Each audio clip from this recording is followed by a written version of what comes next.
ಅರೆ ಕಡಿಮೆ ಹಾಕು ಆದ್ರೆ ಅಸಲಿ ಹಾಕು. MDH ಕಾಶ್ಮೀರಿ ಕೆಂಪು ಮೆಣಸಿನ ಪೌಡರ್. MDH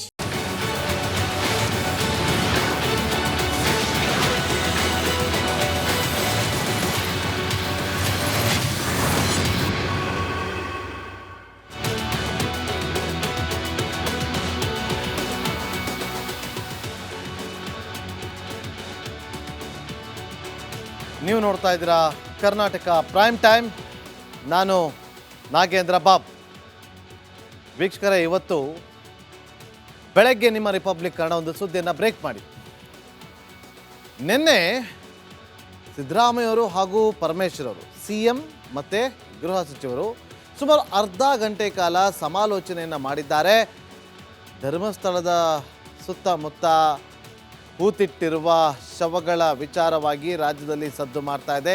ಏನದು SIT ಮಾಡಬೇಕಾ? ಇದರ ಬಗ್ಗೆ ಸಮಾಲೋಚನೆ ಮಾಡಿದ್ದಾರೆ. ಯಾವುದೇ ಕ್ಷಣದಲ್ಲಿ ರಾಜ್ಯ ಸರ್ಕಾರ SIT ಅನೌನ್ಸ್ ಮಾಡಬಹುದು ಅಂತೇಳಿ ಇವತ್ತು ಬೆಳಗ್ಗೆ ನಿಮ್ಮ ರಿಪಬ್ಲಿಕ್ ಕನ್ನಡ ಸುದ್ದಿಯನ್ನು ಬ್ರೇಕ್ ಮಾಡಿದ್ದು. ಫಸ್ಟ್ SIT ಟೀಮ್ ರಚನೆ ಆಯಿತು. 4 ಜನ IPS ಅಧಿಕಾರಿಗಳ ನೇಮಕ ಕೂಡ ಆಯಿತು. ಪ್ರಣಬ್ ಮೊಹಾಂತಿ 3 ದಶಕಗಳ ಕಾಲ IPS ಅಧಿಕಾರಿಯಾಗಿ ಸೇವೆಯನ್ನು ಸಲ್ಲಿಸಿರುವಂಥ ಹಾನೆಸ್ಟ್ ಅಧಿಕಾರಿ ಪ್ರಣಬ್ ಮೊಹಾಂತಿ ಅವರು. ಒಂದಷ್ಟು ಅವ್ರ ಮೇಲೆ ಆರೋಪ ಬಂತು, ಆದರೂ ಅದು ಕೋರ್ಟಲ್ಲಿ ಅಕ್ವಿಟ್ ಆಗಿದೆ, ಪ್ರೂವ್ ಆಗಿಲ್ಲ. MN ಅನುಚೇತ್ IPS ಅಧಿಕಾರಿ ಮತ್ತೊಬ್ಬ. ಗೌರಿ ಲಂಕೇಶ್ ಕೇಸನ್ನು ನೀಟಾಗಿ ಹ್ಯಾಂಡಲ್ ಮಾಡಿ ಕೇಸನ್ನು ಪತ್ತೆ ಹಚ್ಚೋದ್ರಲ್ಲಿ ಯಶಸ್ವಿ ಕಂಡಂಥ ಅಧಿಕಾರಿ. ಇವತ್ತು ಬೆಂಗಳೂರಿನ ಉಪ್ಪಾರಪೇಟೆ ಪೊಲೀಸ್ ಸ್ಟೇಷನ್ ಲಿಮಿಟ್ಸ್ಗೆ ಹೋಗಿ ಅಥವಾ ಕೆಂಗೇರಿ ರಾರನಗರ ಈ ಭಾಗಕ್ಕೆ ಹೋಗಿ ಕೇಳಿ, ವೆಸ್ಟ್ ಡಿವಿಷನಲ್ಲಿ MN ಅನುಚೇತ್ ಅವರು ಇದ್ದಾಗ ಹೇಗಿತ್ತು ಅಂತ ಪೆಟ್ಟಿ ಅಂಗಡಿಯನ್ನು ಕೂಡ ಹೇಳ್ತಾರೆ. MN ಅನುಚೇತ್ ಅವರು ಎಂಥವರು ಅಂತ. ಮತ್ತೊಬ್ಬ ಹಾನೆಸ್ಟ್ ಅಧಿಕಾರಿ ಅವರು ಕೂಡ. ಇನ್ನು ನಗರ ಶಾಸಕರಾಗಿರುವಂಥ ಮುನಿರತ್ನ ಅವರ ಮೇಲೆ ಕೇಳಿ ಬಂದಂಥ ಗಂಭೀರವಾದಂಥ ಆರೋಪವನ್ನು ಹ್ಯಾಂಡಲ್ ಮಾಡೋದಕ್ಕೆ ಅಂತೇಳಿ ಒಂದು SIT ರಚನೆ ಆಗಿತ್ತು. ಅದರಲ್ಲಿ ಒಬ್ಬರು ಆಗಿದ್ದಂತಹ ಸದಸ್ಯೆ ಸೌಮ್ಯಲತಾ, ಮತ್ತೊಬ್ಬ ಅಧಿಕಾರಿ. ಇನ್ನೊಬ್ಬರು ಜಿತೇಂದ್ರ ಕುಮಾರ್. ಈ 4 ತಂಡ ರಚನೆ ಆಗಿದೆ. ಈ 4ರಿಗೆ ಸಪೋರ್ಟಿವ್ ಆಗಿ ಮತ್ತೊಂದು ಟೀಮ್ ರಚನೆ ಆಗುತ್ತೆ ವೆರಿ ಶಾರ್ಟ್ಲಿ. ಈಗ ಬೇಕಿರೋದು ಸತ್ಯ ಸತ್ಯ ಸತ್ಯ. ಬುರ್ಡೆ 106 ತೆಗಿಬೇಕು, ಸತ್ಯವನ್ನು ಕಂಡುಹಿಡಿಯಬೇಕು. ಈ ಟೀಮ್ ಮೇಲೆ ರಾಜ್ಯದ ಜನ ಹೋಪ್ಸ್ ಇಟ್ಟಿದ್ದಾರೆ. ಸತ್ಯದ ಹಾದಿಯಲ್ಲಿ ನಡೀತಾರೆ, ನಿಷ್ಪಕ್ಷಪಾತವಾಗಿ ತನಿಖೆಯನ್ನು ಮಾಡ್ತಾರೆ. ಪ್ರಣಬ್ ಮೊಹಾಂತಿಯವರೇ ಬೇಕು ಅಂತ ಹೇಳಿ ಡಿಮ್ಯಾಂಡನ್ನು ಮಾಡಿ ಅವರನ್ನೇ ಹಾಕ್ಕೊಂಡಿದ್ದಾರೆ. ರಾಜ್ಯ ಸರ್ಕಾರ ಒಂದು ದಿಟ್ಟ ಹೆಜ್ಜೆಯನ್ನು ಇಟ್ಟು SIT ಟೀಮನ್ನು ರಚನೆ ಮಾಡಿದೆ. ಹಾಗಾದರೆ ವೀಕ್ಷಕರೇ, SITಯಲ್ಲಿ 4 ಜನ IPS ಅಧಿಕಾರಿಗಳಿದ್ದಾರೆ. What next? ಮುಂದೆ ಏನೇನಾಗುತ್ತೆ? ತನಿಖೆ ಯಾವ ಆಯಾಮದಲ್ಲಿ ಸಾಗುತ್ತೆ? ಏನೆಲ್ಲ ಮಾಡುತ್ತೆ? ಎಲ್ಲದರ ಬಗ್ಗೆ ನಿಮಗೆ ಹೇಳ್ತಾ ಹೋಗ್ತೀನಿ. ಈ ಸುದ್ದಿ ಜೊತೆಗೆ ಒಂದಷ್ಟು ಪ್ರಮುಖ ಸುದ್ದಿಗಳು ಕೂಡ ಇದೆ, ಅದೆಲ್ಲವನ್ನು ಕೂಡ ನೋಡ್ತಾ ಹೋಗೋಣ. ಜೊತೆಗೆ 9 ಗಂಟೆಗೆ ನಮ್ಮೊಂದಿಗೆ ಒಬ್ಬ ನಿವೃತ್ತ ಪೊಲೀಸ್ ಅಧಿಕಾರಿ ಟೈಗರ್ ಅಶೋಕ್ ಕುಮಾರ್ ಅವರು ಕೂಡ ಜಾಯ್ನ್ ಆಗ್ತಾರೆ. 5-10 ನಿಮಿಷಗಳ ಕಾಲ ಒಂದಷ್ಟು ಡೌಟ್ಗಳಿದೆ, ಆ ಡೌಟನ್ನು ಕ್ಲಿಯರ್ ಮಾಡ್ತಾರೆ ಬುರ್ಡೆ ವಿಚಾರವಾಗಿ. 9 ಗಂಟೆ ಸರಿಯಾಗಿ ಅವರು ನಮ್ಮೊಂದಿಗೆ ಜಾಯ್ನ್ ಆಗ್ತಾರೆ. ಮುಂದಿನ 1 ಗಂಟೆ ಪ್ರಮುಖ ಸುದ್ದಿಗಳತ್ತ ಗಮನ ಹರಿಸ್ತಾ ಹೋಗೋಣ. ಅದಕ್ಕಿಂತ ಮುಂಚೆ ಈ ಕ್ಷಣದ ಹೆಡ್ಲೈನ್ಸ್. ಧರ್ಮಸ್ಥಳದಲ್ಲಿ ಶವ ಹೂತಿಟ್ಟ ಪ್ರಕರಣ ಕೇಸ್ SITಗೆ ನೀಡಲು ಸಿದ್ದು ಸರ್ಕಾರದ ತೀರ್ಮಾನ. ತಲೆ ಬುರುಡೆ ರಹಸ್ಯ ಭೇದಿಸುತ್ತಾ ಹಾಕಿ ಗಣ. ಧರ್ಮಸ್ಥಳ ಶವ ಪ್ರಕರಣಕ್ಕೆ ದಿನಕ್ಕೊಂದು ಟ್ವಿಸ್ಟ್, ಬೇಕೇ ಬೇಕು ಅಂತ ನಟಿ ರಮ್ಯಾ ಟ್ವೀಟ್. ಪಾಕಿಸ್ತಾನದಿಂದ ತನಿಖೆ ಮಾಡಿಸಿ ಅಂತ ಬಿಜೆಪಿ ಟಾಂಟ್. ರಾಜ್ಯಾದ್ಯಂತ ತಾರಕಕ್ಕೇರಿದ ತೆರಿಗೆ ಜಟಾಪಟಿ, ವರ್ತಕರನ್ನ ಕೆರಳಿಸುತ್ತಿದೆ ಲಕ್ಷ ಲಕ್ಷ GST. ಕೇಂದ್ರದ್ದೇ ತಪ್ಪು ಅಂತ ಸಿದ್ದು ಚಾಟಿ. ರೆಡ್ಡಿ ರಾಮುಲು ಮಧ್ಯೆ ಆಂತರಿಕ ಸಮರ, ಇಬ್ಬರ ಮನವೊಲಿಸಿದ್ರ ವಿಜಯೇಂದ್ರ. ಬಳ್ಳಾರಿಯಲ್ಲಿ ಬಿಜೆಪಿ ಕಟ್ಟುವೆ ಎಂದು ಗಣಿ ಧಣಿ ಅಪರ. ಪ್ರಭು ಚೌಹಾಣ್ ಪುತ್ರನ ವಿರುದ್ಧ ಯುವತಿ ವಾರ್ ಪ್ರತೀಕ್ ವಿರುದ್ಧ ದಾಖಲಾಯಿತು FIR. ನನ್ನ ಮಗ ತಪ್ಪೇ ಮಾಡಿಲ್ಲ ಅಂದ್ರು ಮಾಜಿ ಮಿನಿಸ್ಟರ್.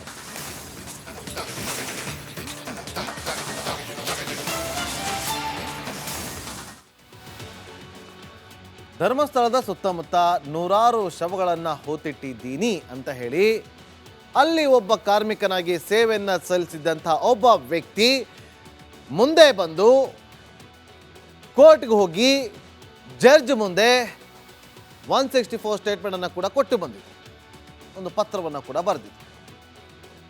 ಈ ವಿಚಾರ ಸಾಕಷ್ಟು ಸಂಚಲನವನ್ನು ಸೃಷ್ಟಿ ಮಾಡಿತ್ತು. ನೂರಾರು ಶವಗಳನ್ನು ಹೂತಿಟ್ಟಿದ್ದೀನಿ ಅಂತ ತಾನೇ ಬರೆದಂಥ ಪತ್ರ ಸಿಕ್ಕಿತ್ತು. ಎಲ್ಲೆಲ್ಲಿ ಹೂತಿಟ್ಟಿದ್ದೀನಿ ಅಂತೇಳಿ ತಾನು ತಿಳಿಸೋದಾಗಿ, ಯಾರೆಲ್ಲ ಇದರಲ್ಲಿ ಭಾಗಿಯಾಗಿದ್ದಾರೆ ಅಂತ ಹೇಳೋದಾಗಿ ಮುಂದೆ ಬಂದು ಪ್ರತ್ಯಕ್ಷಗೊಂಡು ಬಹಳ ವರ್ಷಗಳ ನಂತರ 10 ವರ್ಷಗಳ ನಂತರ ಆತ ಬಂದು ಕಾಣಿಸ್ಕೊಂಡು ಜಡ್ಜ್ ಮುಂದೆ ತನ್ನ ಹೇಳಿಕೆಯನ್ನು ಕೊಟ್ಟಿದ್ದಾನೆ. ಈ ವಿಚಾರ ರಾಷ್ಟ್ರಾದ್ಯಂತ ಸದ್ದು ಮಾಡಿತು. ರಾಜ್ಯ ಮಹಿಳಾ ಆಯೋಗ ಎಂಟ್ರಿ ಆಯಿತು. FIR ದಾಖಲಾಗಬೇಕು ಅಂತೇಳಿ ವಕೀಲರು ಮನವಿ ಮಾಡಿದ್ರು, ದೂರನ್ನ ಕೂಡ ಕೊಟ್ಟರು. ದೂರು ಕೂಡ ದಾಖಲಾಯಿತು, FIR ಕೂಡ ಆಯಿತು. ಆತ ಹೋಗಿ ಕೋರ್ಟಲ್ಲಿ ಸ್ಟೇಟ್ಮೆಂಟ್ ಕೊಟ್ಟು ಬಂದ. ರಾಜ್ಯ ಸರ್ಕಾರಕ್ಕೆ ಮಾಧ್ಯಮದವರು ಪ್ರಶ್ನೆಯನ್ನ ಮಾಡಿದಾಗ ಈ ಥರ ವಿಚಾರಗಳು ಚರ್ಚೆಗೆ ಕಾರಣವಾಗ್ತಾ ಇದೆ, ಸಂಚಲನ ಮೂಡಿಸ್ತಾ ಇದೆ, ಅನುಮಾನಗಳು ವ್ಯಕ್ತವಾಗ್ತಾ ಇದೆ, ಕುತೂಹಲಕ್ಕೆ ಕಾರಣವಾಗ್ತಾ ಇದೆ. ಏನು ಮಾಡ್ತೀರಿ? ಅವತ್ತೊಂದು ಮಾತು ಹೇಳಿದ್ರು, ಯಾರೋ ಬಂದು ಹೇಳಿಕೆ ಕೊಡ್ತಾ ಇದ್ದಂತೆ ಅದೆಲ್ಲವೂ ಕೂಡ ಆಗೋದಿಲ್ಲ, ತನಿಖೆ ಆಗಬೇಕು ಅಂತೇಳಿ. ಆದರೆ ಈ ವಿಚಾರ ಯಾವಾಗ ದೊಡ್ಡ ಮಟ್ಟದಲ್ಲಿ ಸಂಚಲನ ಆಯಿತು, ಕೇರಳದ ಹೊರಗೂ ಕೂಡ ಹಬ್ಬದಕ್ಕೆ ಶುರುವಾಯಿತು, ರಾಜ್ಯ ಸರ್ಕಾರ ಅಲರ್ಟ್ ಆಯಿತು. ಗೃಹ ಸಚಿವರಾಗಿರುವಂಥ ಡಾಕ್ಟರ್ ಜಿ ಪರಮೇಶ್ವರ್ ಹಾಗೆ CM ಸಿದ್ದರಾಮಯ್ಯ ಅವರು ಸುಮಾರು ಅರ್ಧ ಗಂಟೆ ಸಮಾಲೋಚನೆ ಮಾಡಿ SIT ಫಾರ್ಮ್ ಮಾಡಬೇಕಾ ಬೇಡವಾ, ಮಾಡಿದ್ರೆ ಏನು ಮಾಡಬೇಕು, ಒಂದಷ್ಟು ಮಾಹಿತಿ ಕೊಡಿ ಅಂತಂದಾಗ ಇಬ್ಬರು ಸಮಾಲೋಚನೆ ಮಾಡಿ ಒಂದು ದಿಟ್ಟ ನಿರ್ಧಾರಕ್ಕೆ ಬಂದು ಇವತ್ತು SITಯನ್ನು ರಚನೆ ಮಾಡಿದ್ದಾರೆ. SIT ರಚನೆ ಮಾಡಿ ಒಂದು ಹೇಳಿಕೆಯನ್ನು ಕೂಡ ಕೊಟ್ಟರು. ನೂರಾರು ಶವಗಳನ್ನು ಹೂತಿಟ್ಟಿರುವ ವಿಚಾರವಾಗಿ ಮಾತ್ರ ತನಿಖೆ ಆಗಬೇಕು, ವರದಿಯನ್ನು ಕೊಡಬೇಕು ಅಂತೇಳಿ SIT ರಚನೆ ಮಾಡಿದ್ದೀವಿ ಅಂತೇಳಿ. ನೋಡಿ, ಅದರ ಲಿಂಕ್ ಎಲ್ಲಿವರೆಗಾದರೂ ಹೋಗ್ಬೋದು. ನ್ಯಾಯ ಸಿಗಬೇಕು, ಸತ್ಯಾಸತ್ಯತೆ ಹೊರಬರಬೇಕು, ಅಂತೆ ಕಂತೆಗಳು ಎಲ್ಲವೂ ಕೂಡ ಅದಕ್ಕೆ ಒಂದು ಫುಲ್ ಸ್ಟಾಪ್ ಇಡಬೇಕು ಅನ್ನೋ ಕಾರಣಕ್ಕೋಸ್ಕರ ಇವತ್ತು ರಾಜ್ಯ ಸರ್ಕಾರ ಇಂಥ ಒಂದು ದಿಟ್ಟ ನಿರ್ಧಾರ ಮಾಡಿ SIT ರಚನೆ ಮಾಡಿದೆ. ಒಂದು ರಿಪೋರ್ಟ್ ಇದೆ, ನೋಡ್ಕೊಂಬನ್ನಿ.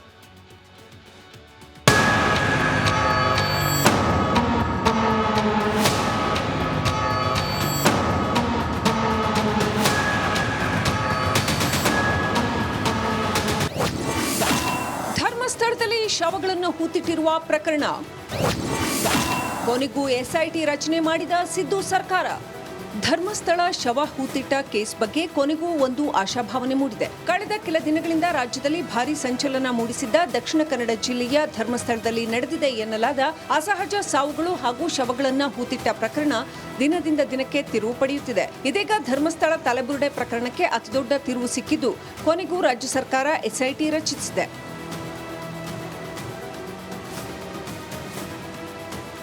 2 ದಶಕಗಳಲ್ಲಿ ಧರ್ಮಸ್ಥಳದಲ್ಲಿ ನಡೆದ ಸಾಮೂಹಿಕ ಸಾವುಗಳು, ನಾಪತ್ತೆಗಳು ಮತ್ತು ಮಹಿಳೆಯರು ಮತ್ತು ವಿದ್ಯಾರ್ಥಿಗಳ ಮೇಲಿನ ಅಪರಾಧಗಳ ತನಿಖೆಗಾಗಿ ಕರ್ನಾಟಕ ಸರ್ಕಾರ ವಿಶೇಷ ತನಿಖಾ ತಂಡವನ್ನು ರಚಿಸಿದೆ. ಧರ್ಮಸ್ಥಳ ಪೊಲೀಸ್ ಠಾಣೆಯಲ್ಲಿ ದಾಖಲಾಗಿರುವ ಎಲ್ಲ ಪ್ರಕರಣಗಳ ಬಗ್ಗೆ SIT ತನಿಖೆ ನಡೆಸಲಿದೆ. ಇದು ಬರೋಬ್ಬರಿ 20 ವರ್ಷದ ಕೂಗು. 20 ವರ್ಷಗಳಲ್ಲಿ ಧರ್ಮಸ್ಥಳ ಪ್ರದೇಶದಲ್ಲಿ ಮಹಿಳೆಯರು ಮತ್ತು ವಿದ್ಯಾರ್ಥಿನಿಯರ ನಾಪತ್ತೆ ಪ್ರಕರಣಗಳು, ಅಸ್ವಾಭಾವಿಕ ಸಾವು, ಕೊಲೆ ಮತ್ತು ಅತ್ಯಾಚಾರ ಪ್ರಕರಣಗಳ ತನಿಖೆಗಾಗಿ SIT ರಚಿಸಬೇಕು ಎಂಬ ಕೂಗೆದ್ದಿತ್ತು. ಆ ಒತ್ತಡಕ್ಕೆ ಸರ್ಕಾರ ಮಣಿದಿದೆ. ಪೊಲೀಸ್ ಮಹಾನಿರ್ದೇಶಕ ಪ್ರಣಬ್ ಮೊಹಂತಿ SIT ತಂಡದ ನೇತೃತ್ವ ವಹಿಸಲಿದ್ದು, ಪೊಲೀಸ್ ಉಪಮಹಾನಿರೀಕ್ಷಕ MN ಅನುಚೇತ್, ನಗರ ಸಶಸ್ತ್ರ ಮೀಸಲು ಪ್ರಧಾನ ಕಚೇರಿಯ ಪೊಲೀಸ್ ಉಪ ಆಯುಕ್ತೆ ಸೌಮ್ಯಲತಾ ಮತ್ತು ಪೊಲೀಸ್ ವರಿಷ್ಠಾಧಿಕಾರಿ ಜಿತೇಂದ್ರ ಕುಮಾರ್ ದಯಾಮ SIT ತಂಡದ ಸದಸ್ಯರಾಗಿ ಕಾರ್ಯನಿರ್ವಹಿಸಲಿದ್ದಾರೆ. ಇದರಲ್ಲಿ ಸರ್ಕಾರ ಏನು ಮುಚ್ಚಿಟ್ಕೊಳ್ಳೋ ಅಂಥದ್ದೇನಿಲ್ಲ, ಅಥವಾ ಸರ್ಕಾರಕ್ಕೆ ರಕ್ಷಣೆ ಮಾಡಬೇಕು ಯಾರನ್ನಾದರೂ ಅನ್ನೋದು ಕೂಡ ಏನಿಲ್ಲ. ನ್ಯಾಯ ದೊರಕಬೇಕು ಅನ್ನೋದು ಅಷ್ಟೇನೇನೆ. ಅದಕ್ಕಾಗಿ ತನಿಖೆ ಮಾಡಿದರೆ ನಾನು ಅವತ್ತು ಹೇಳುವಾಗಲೂ ನಿಮ್ಗೆ ಹೇಳಿದ್ದೆ, ನಾನು ಉನ್ನತ ಮಟ್ಟದ ಸಾಧ್ಯ ಆದರೆ ಉನ್ನತ ಮಟ್ಟದ ತನಿಖೆ ಅಗತ್ಯ ಇದ್ದರೆ ನಾವು ಮಾಡ್ತೀವಿ ಅಂತೇಳಿ ನಿಮಗೆ ಸೂಕ್ಷ್ಮವಾಗಿ ಹೇಳಿದೆ. ಅದನ್ನು ನಾವು ಮುಖ್ಯಮಂತ್ರಿಗಳು, ನಾನು, ನಮ್ಮ DG ಅವರೆಲ್ಲರೂ ಕೂಡ ಮಾತಾಡಿ ಕಡೆಗೆ ತೀರ್ಮಾನ ಮಾಡೋದು. ಆಯಿತು, SITಗೆ ಕೊಡೋಣ, ತನಿಖೆ ಆಗಲಿ ಅಂತ ಹೇಳಿ. ದಕ್ಷಿಣ ಕನ್ನಡ ಜಿಲ್ಲಾ ಪೊಲೀಸ್ ಕಚೇರಿಯಿಂದ SIT ಕಾರ್ಯನಿರ್ವಹಿಸಲಿದ್ದು ಅಗತ್ಯ ಅಧಿಕಾರಿಗಳು ಮತ್ತು ಸಿಬ್ಬಂದಿಯನ್ನ ಒದಗಿಸಲಾಗುವುದು ಅಂತ ಆದೇಶದಲ್ಲಿ ಸೇರಿಸಲಾಗಿದೆ. ತನಿಖೆಯ ಪ್ರಗತಿಯ ಬಗ್ಗೆ ಪೊಲೀಸ್ ಮಹಾನಿರ್ದೇಶಕರಿಗೆ ವರದಿ ಮಾಡಲು SITಗೆ ಸೂಚಿಸಲಾಗಿದೆ. Bureau report, republic Kannada. ನೋಡಿ, ಇವತ್ತು SIT ರಚನೆ ಆಗಿದೆ. SIT ರಚನೆ ಆದ ಬಳಿಕ ಏನೆಲ್ಲ ಆಗಬಹುದು, ಯಾವ ರೀತಿಯಾಗಿ ಅದು ಇನ್ವೆಸ್ಟಿಗೇಷನ್ಗೆ ಧುಮುಕುತ್ತೆ ಅಂತೇಳಿ ನಾವೀಗ ಒಂದೊಂದಾಗಿ ನೋಡ್ತಾ ಹೋಗೋಣ. ಪ್ರಮುಖವಾಗಿ ಧರ್ಮಸ್ಥಳ ಶವ ರಹಸ್ಯ ಕೊನೆಗೂ ಬಯಲಾಗಲೇಬೇಕು ಅಂತ ಹೇಳಿ ಇವತ್ತು SIT ರಚನೆ ಮಾಡಿರೋದು. ಈಗ ನಾನು ಒಂದು ಶವದ ಬುರುಡೆಯನ್ನು ತಂದು ಕೊಟ್ಟಿದ್ದೀನಿ, ಇದೇ ಥರ 100 ಶವಗಳನ್ನು ಹೊತ್ತಿಟ್ಟಿದ್ದೀನಿ, ನಾನು ಎಲ್ಲವನ್ನು ಕೂಡ ತೋರಿಸ್ತೀನಿ ಅಂತೇಳಿ ಒಬ್ಬ ವ್ಯಕ್ತಿ ಹೇಳಿದ್ದಾನೆ. ಆ ರಹಸ್ಯವನ್ನು ತನಿಖೆಯನ್ನು ಮಾಡುವ ಸಲುವಾಗಿ ಪ್ರಮುಖವಾಗಿ SIT ರಚನೆ ಆಗಿರೋದು. SIT ಅಧಿಕಾರಿಗಳ ತಂಡ ರೆಡಿಯಾಗಿದೆ. 4 ಜನ IPS ಅಧಿಕಾರಿಗಳು ಈ SIT ತಂಡದ ನೇತೃತ್ವವನ್ನು ವಹಿಸ್ತಾ ಇರುವಂಥ ಅಧಿಕಾರಿ ಹಾನೆಸ್ಟ್ ಆಫೀಸರ್ ಪ್ರಣಬ್ ಮೊಹಂತಿ ಅವರು. ಕೇಂದ್ರ ಸರ್ಕಾರದಲ್ಲೂ ಕೂಡ ಅವರು ಸೇವೆಯನ್ನು ಸಲ್ಲಿಸಿದ್ದಾರೆ. ಅವರ ನೇತೃತ್ವದಲ್ಲಿ ಈಗ ಒಟ್ಟು 4 ಜನ IPS ಅಧಿಕಾರಿಗಳಿರ್ತಾರೆ. ಈಗ ಒಂದು ಮೀಟಿಂಗನ್ನು ಮಾಡ್ಕೊಳ್ತಾರೆ ಅವರು. 4 ಜನ IPS ಅಧಿಕಾರಿಗಳಿಂದ ಎಲ್ಲವೂ ಕೂಡ ನಡೆಯೋದಿಲ್ಲ. ಅವ್ರಿಗೆ ಆದಂಥ ಒಂದು ಟೀಮ್ ಬೇಕಾಗುತ್ತೆ. ಆ ಟೀಮನ್ನು ಯಾವ ರೀತಿಯಾಗಿ ಪ್ರಿಪೇರ್ ಮಾಡ್ಕೊಳ್ಬೇಕು. ನನ್ನ ಒಂದು 8 ವರ್ಷಗಳ ಕ್ರೈಮ್ ರಿಪೋರ್ಟಿಂಗ್ ಎಕ್ಸ್ಪೀರಿಯನ್ಸ್ ಪ್ರಕಾರ ಇಷ್ಟೊತ್ತಿಗಾಗಲೇ ಯಾರೆಲ್ಲ ಟೀಮಲ್ಲಿ ಇರಬೇಕು ಅಂತೇಳಿ ಅವ್ರಿಗೆ ಕಾಲ್ಗಳು ಶುರುವಾಗಿರ್ತವೆ. SIT ಟೀಮನ್ನ ನೀನು ಹಾಕೋತಾ ಇದ್ದೀನಿ, ಬಂದ್ಬಿಡಿ ಅಂತೇಳಿ. ಅವ್ರು ಓಕೆ ಅಂದರೆ ಓಕೆ, ಇಲ್ಲ ಅಂದರೆ ಇಲ್ಲ. ಇವರಿಗೆ ಯಾರು ನಂಬಿಕಸ್ಥರು ಅಂತ ಇರ್ತಾರಲ್ವ, ಇವರ ಟೀಮಲ್ಲಿ ಒಂದು ನಂಬಿಕಸ್ಥರು ಅಂತ ಇರ್ತಾರೆ. ಇಂಥವ್ರು ನನ್ನ ಟೀಮಲ್ಲಿ ಇದ್ದರೆ ನಾನು ಈ ಕೇಸನ್ನು ಆರಾಮಾಗಿ ಹ್ಯಾಂಡ್ಲ್ ಮಾಡ್ಬೋದು, ಪತ್ತೆ ಹಚ್ಬೋದು ಅಂತೇಳಿ. ಸೊ ಹಾಗಾಗಿ ಅನುಚೇತರೊಂದು ಟೀಮನ್ನು ಹೆಸರು ಕೊಡ್ಬೋದು, ಸುಮಲತಾ ಅವರೆಲ್ಲ ಕೂತ್ಕೊಂಡು ಯಾರನ್ನ ಆ್ಯಡ್ ಮಾಡಿಕೊಡ್ಬೋದು ಅಂತೇಳಿ ಟೀಮಲ್ಲಿ.